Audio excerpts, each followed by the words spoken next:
Bismillahirrahmanirrahim. Alhamdulillahirabbil alamin. Wassalatu wassalamu ala sayyidina wa maulana Muhammad wa ala alihi wa sahbihi ajma'in. Amma ba'd. Sebelum saya menerjemahkan apa yang disampaikan oleh beliau yang mulia Abu Abdullah bin Abdurrahman bin Awf rahimahullahu wa ta'ala. Beliau tadi bilang bahwa yang ingin menyampaikan pertanyaan mohon dari sekarang dipersiapkan dalam bentuk tulisan. Biar nanti untuk menghindari pertanyaan yang terlalu bertele-tele, sehingga dimohon pertanyaan dari sekarang dipersiapkan ditulis di kertas, nanti di akhir ceramah beliau semua akan dibacakan dan dijawab oleh beliau. Terjemah dari apa yang beliau sampaikan, pertama beliau mengucapkan alhamdulillah, segala puji bagi Allah yang dengan nikmatnya segala kebaikan menjadi sempurna. Salawat dan salam semoga senantiasa tercurahkan kepada baginda Nabi Muhammad sallallahu alaihi wasallam. Kemudian beliau mengajak kita semuanya dan mengajak beliau sendiri untuk selalu bertakwa kepada Allah Subhanahu wa taala. Takwa adalah mengikuti semua perintah Allah dan menjauhi semua larangan Allah. Atau dengan kata lain, takwa adalah jangan sampai kita terlihat oleh Allah melakukan larangannya, dan jangan sampai kita tidak terlihat oleh Allah ketika diperintahkan melakukan sebuah perbuatan. Sebaik-baik bekal bagi seseorang untuk menuju kuburan, menuju alam barzakh, menuju akhirat adalah takwa kepada Allah Subhanahu wa taala. Takwa kepada Allah itu adalah perintah Allah kepada seluruh orang yang ada di zaman awal maupun di zaman akhir. Takwa kepada Allah adalah perintah seluruh nabi dan seluruh rasul kepada umatnya. Masjid ini, nama masjid ini At-Taqwa, itu selalu hakikatnya selalu mengingatkan kita yang masuk ke masjid ini untuk senantiasa bertakwa kepada Allah Subhanahu wa taala. Karena itu hendaknya kita selalu bertakwa kepada Allah, baik di hadapan orang atau ketika sendirian.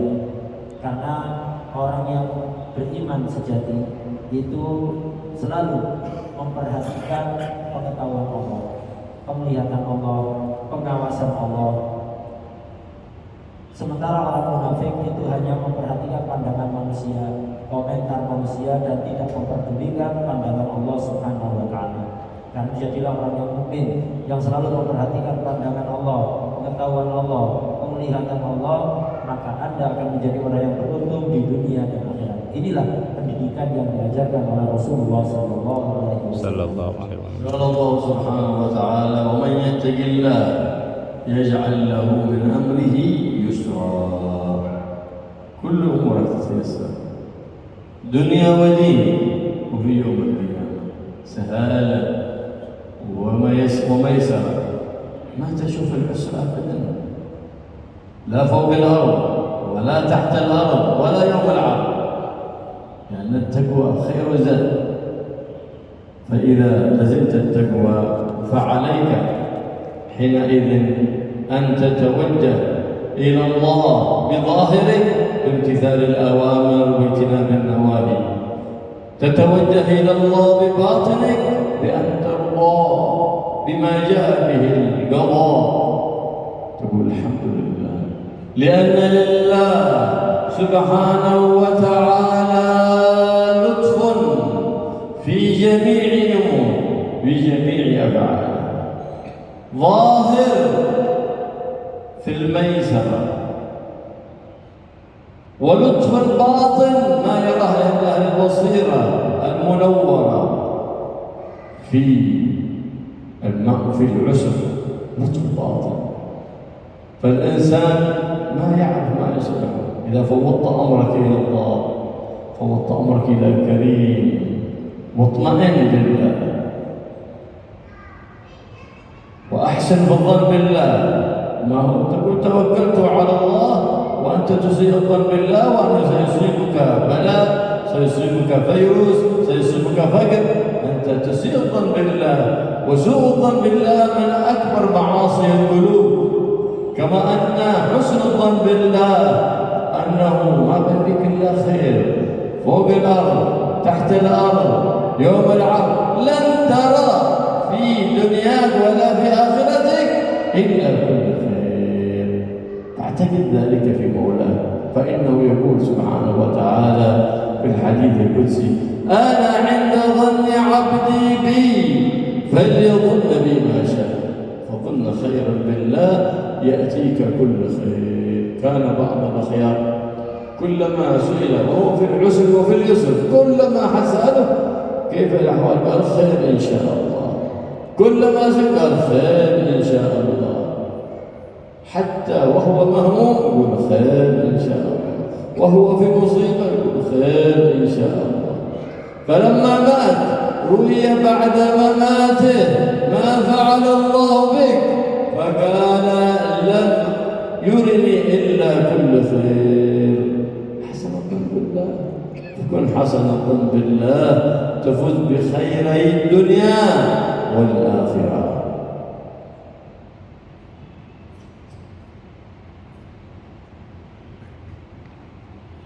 Allah Subhanahu wa taala berfirman, "Wa may yattaqillaha yaj'al lahu min amrihi yusra."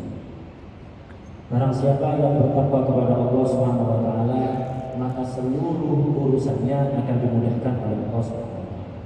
Dia tidak akan mendapat kesulitan, baik urusan dunia, agama maupun nanti di hari kiamat.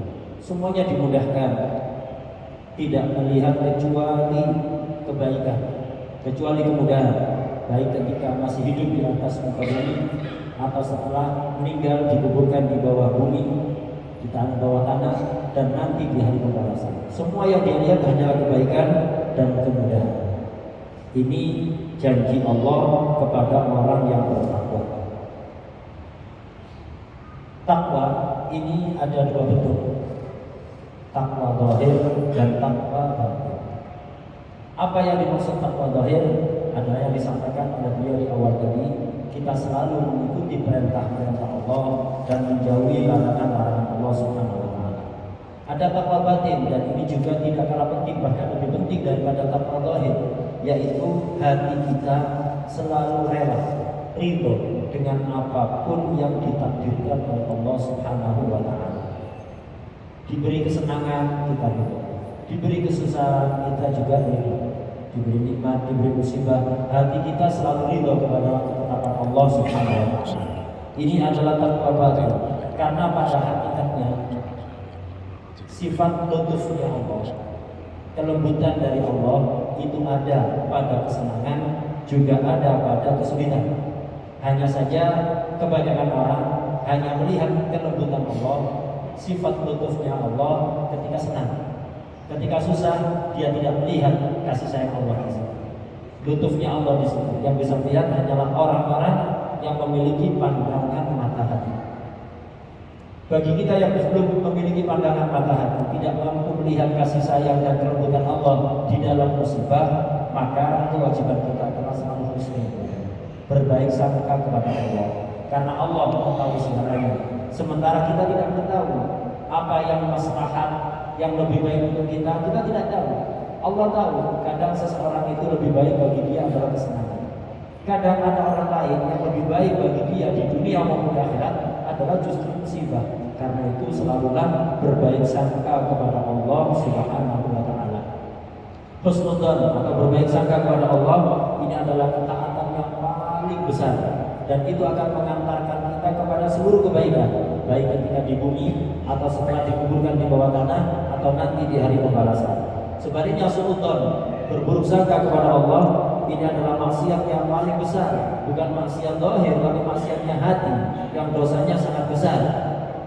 Dalam hadis qudsi Allah Subhanahu wa taala berfirman, "Ana inda dhanni 'abdi bi falyakunna bi ma syaa." Aku itu tergantung persangkaan hambaku kepadaku, karena itu menyangkalah kepadaku apa yang dia kehendaki. Kalau ingin kebaikan, selalulah berprasangka baik kepada Allah. Kalau ingin keburukan, silahkan Anda berburuk sangka kepada Allah Subhanahu wa taala. Orang yang selalu husnudzon kepada Allah akan selalu mendapati kebaikan. Dikisahkan dulu itu ada salah satu orang saleh. Orang saleh ini setiap keadaannya, mendapatkan kesenangan, kesulitan, nikmat, musibah, cobaan, selalu dia mengatakan khair insya Allah baik. Mendapatkan kenikmatan, dia mengatakan khair insya Allah, kebaikan yang saya dapatkan insya Allah. Mendapatkan musibah, dia hanya mengatakan khair insya Allah, kebaikan insya Allah yang diberikan oleh Allah kepada saya. Dalam keadaan sedih, senang, susah, semuanya yang dikatakan hanyalah kalimat khair insya Allah. Akhirnya kemudian dia meninggal. Setelah meninggal, ada orang yang mimpi bertemu orang tadi itu. Kemudian dalam mimpi terjadi dialog. Dia ditanya, apa balasan Allah kepada Anda setelah Anda meninggal? Dia mengatakan, lam yurini illa kulla khair. Allah tidak menampakkan kepadaku kecuali segala kebaikan. Berkat apa? Berkat selalu husnudzan, berbaik sangka kepada Allah Subhanahu wa taala. Karena itu hendaknya kita selalu berbaik sangka kepada Allah agar supaya kita mendapatkan kebaikan dunia maupun akhirat. فإذا ثبت الإيمان في القلب ولزمت تقوى الله في سرك وفي علنك واجتهدت في نظافة القلب ولم تحمل على أحد بغضا ولا شحنا ولا حقدا ولا حسدا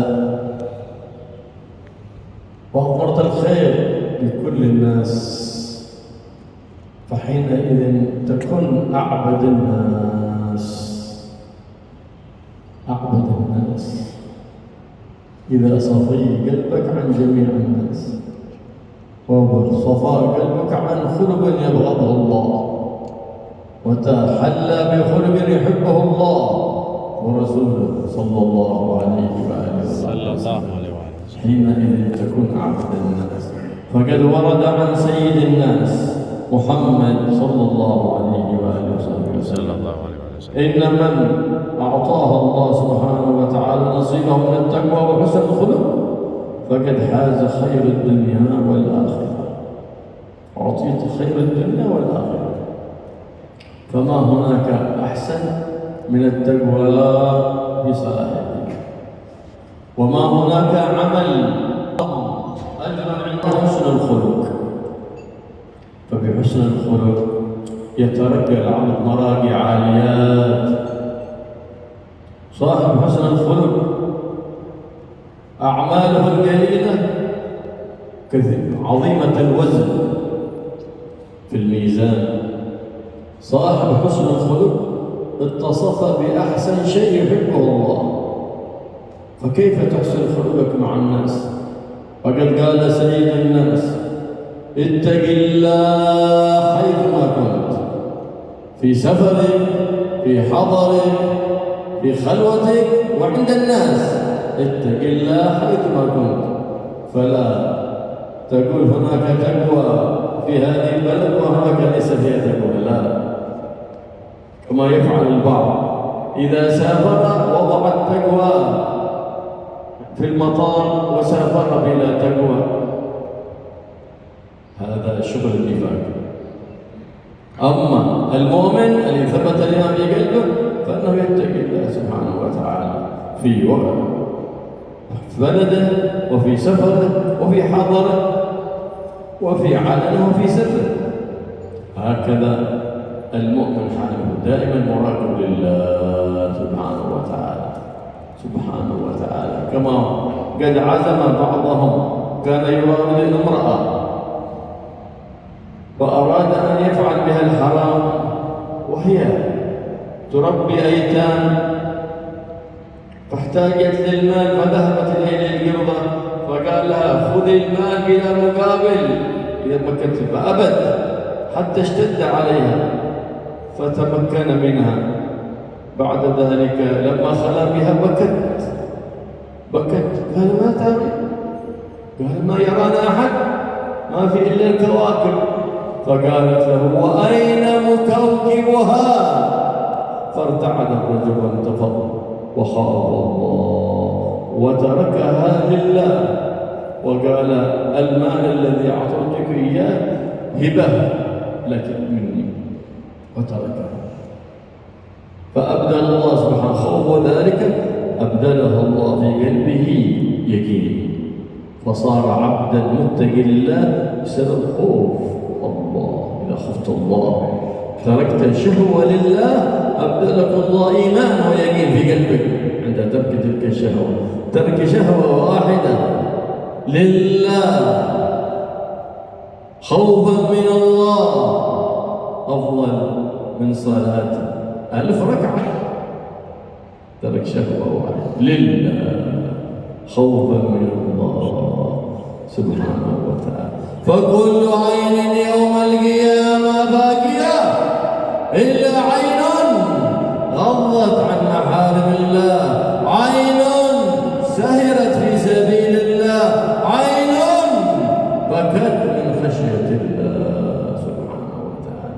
فحرص أن تكون عينك من إحدى هذه العيون المحبوبة عند الله الآمنة يوم الناس في ويل وفي عويل وفي خوف شديد. هذه العيون آمنة يوم القيامة، وغيرها تكون باكية كما أخبر بذلك النبي محمد صلى الله عليه وآله وسلم.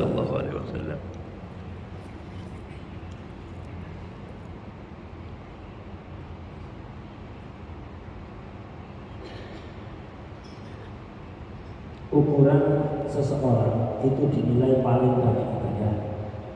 Itu adalah pertama dengan kuatnya iman. Ketika iman di dalam hatinya menancap dengan kuat. Kemudian kedua, dia memiliki sifat takwa dengan makna yang tadi sudah dijelaskan, baik ketika sendiri atau di hadapan orang. Kemudian ketiga, selalu berusaha membersihkan hatinya dari sifat-sifat tercela. Di hatinya tidak ada rasa kebencian kepada orang lain, permusuhan kepada orang lain, tidak ada rencana jahat kepada orang lain, tidak ada rasa iri dengki kepada orang lain, dan selalu menyiapkan kebaikan untuk siapapun. Inilah orang yang dianggap paling banyak ibadahnya kepada Allah. Walaupun dia tidak banyak sholat, tidak banyak puasa. Ukuran orang itu dinilai paling banyak ibadah bukan dengan kuantitas ibadahnya, tapi dengan kuatnya iman, dengan takwa yang ada dalam hati, dan dengan bersihnya hati, tidak memiliki sifat-sifat tercela yang dibenci oleh Allah dan dibenci oleh Rasulullah SAW. Sebaliknya, justru di dalam hatinya dihiasi dengan sifat-sifat yang dicintai oleh Allah, dicintai oleh Rasulullah SAW. Dalam salah satu hadis diterangkan bahwa siapapun yang diberi oleh Allah ketakwaan dan akhlak yang baik, maka dialah orang yang mendapatkan kebaikan dunia dan akhirat.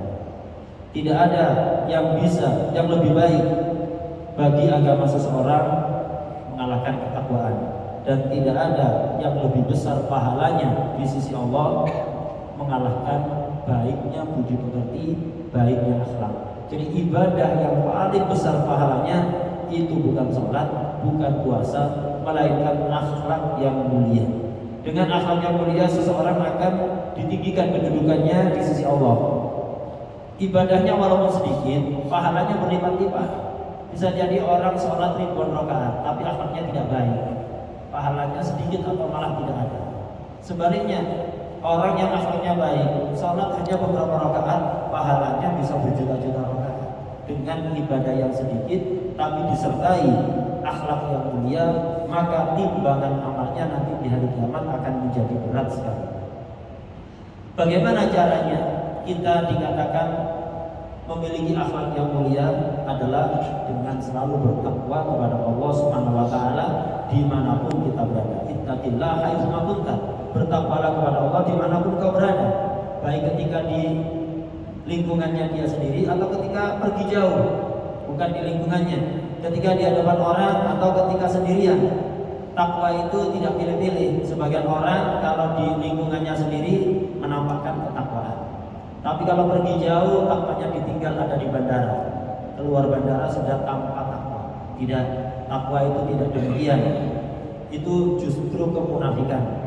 Takwa itu tidak membeda-bedakan antara lingkungan dia sendiri atau bukan lingkungannya, ketika di hadapan orang atau ketika sendirian, karena dia memperhatikan pengetahuan Allah, memperhatikan pandangan Allah Subhanahu wa ta'ala. Takwa kepada Allah, rasa takut dalam hati untuk melakukan larangan Allah itu akan menumbuhkan keimanan yang sangat kuat dan akan membuat orang itu menjadi orang yang dicintai oleh Allah Subhanahu wa taala. Dalam sekejap dikisahkan dulu itu ada seorang wanita janda yang mengasuh beberapa anak yatim. Dia hidup sangat miskin. Suatu ketika dia tidak punya harta sama sekali untuk memberi makan kepada putra-putrinya. Putra-putrinya nangis kelaparan. Akhirnya dia pergi ke salah satu pedagang untuk hutang sejumlah uang untuk memberi makan pada anak-anaknya. Tapi pedagang tadi mengatakan, kamu tidak perlu hutang, akan saya kasih gratis. Yang penting kamu memberikan dirimu kepadaku. Nah, maksudnya ingin melakukan perbuatan yang tidak baik bersama perempuan tadi itu. Perempuan tadi menolak karena dia takut kepada Allah. Sampai akhirnya sangat kepepet, anaknya semakin lapar, terus menjerit, menangis, tidak bisa diam. Akhirnya dia terpaksa menyerahkan dirinya kepada laki-laki jubelang tadi itu, pedagang tadi. Ketika sudah dalam ruangan hanya berdua, tidak ada siapapun, si laki-laki tadi mau melakukan perbuatan yang tidak baik. Perempuan tadi menangis sejadi-jadinya. Si laki-laki tadi bertanya, kenapa kamu nangis? Kita tidak diketahui oleh siapapun, kecuali hanya bintang-bintang di langit yang melihat kita. Tidak ada satu orang pun yang melihat kita. Si perempuan tadi menjawab, bintang-bintang tadi melihat kita. Apa tidak mungkin pencipta bintang itu melihat kita? Dengan mendengar ucapan ini, si laki-laki tadi tiba-tiba gemetar dan tumbuh rasa takut dalam hatinya kepada Allah Subhanahu wa taala, dan dia mengurungkan niatnya untuk berbuat tidak baik, dan harta tadi diberikan secara gratis tanpa imbalan apapun. Kemudian dia menyesali perbuatannya. Akhirnya apa? Dia menjadi salah satu pembesar orang yang saleh gara-gara takut kepada Allah untuk melakukan maksiat, untuk menuruti keinginan hati yang tidak baik, mengikuti keinginan nafsu yang tidak baik. Begitulah orang itu ketika berusaha melawan nafsunya, keinginan nafsunya karena Allah, bukan karena yang lain, itu akan mendapatkan pahala yang besar. Lebih besar pahalanya dibanding Anda sholat 1000 rakaat. Jadi ketika ada keinginan nafsu yang tidak baik, kemudian Anda tahan, bukan karena apa-apa, karena Allah SWT, itu pahalanya lebih besar dibanding Anda sholat 1000 rakaat. Semua mata nanti di akhirat akan menangis, ketakutan, bersedih, takut pada azab Allah, kecuali 3 mata. Pemilik 3 mata ini tidak akan memiliki rasa takut, tenang, tidak ada kesedihan sama sekali. Pertama, mata yang ketika di dunia sering dipejamkan dari hal-hal yang diharamkan oleh Allah. Artinya mata yang tidak pernah dibuat untuk melihat sesuatu yang diharamkan oleh Allah. Ketika ada sesuatu yang haram untuk dipandang, dia memejamkannya karena Allah. Yang kedua adalah mata yang selalu berjaga-jaga untuk memuliakan, meninggikan agama Allah Subhanahu wa taala, untuk beribadah kepada Allah. Jadi mata yang sering melek, tidak tidur karena melakukan ibadah ketaatan kepada Allah Subhanahu wa taala. Yang ketiga adalah mata yang sering menangis karena takut kepada Allah Subhanahu wa taala. Pemilik 3 mata ini di hari kiamat tidak akan memiliki rasa takut atau sedih sama sekali. Karena itu berusaha kita untuk memiliki salah satu mata ini. Mata yang selalu dipejamkan ketika ada sesuatu yang haram dipandang. Mata yang sering begadang karena taat kepada Allah Subhanahu wa taala. Mata yang sering menangis karena takut kepada azab Allah Subhanahu wa taala.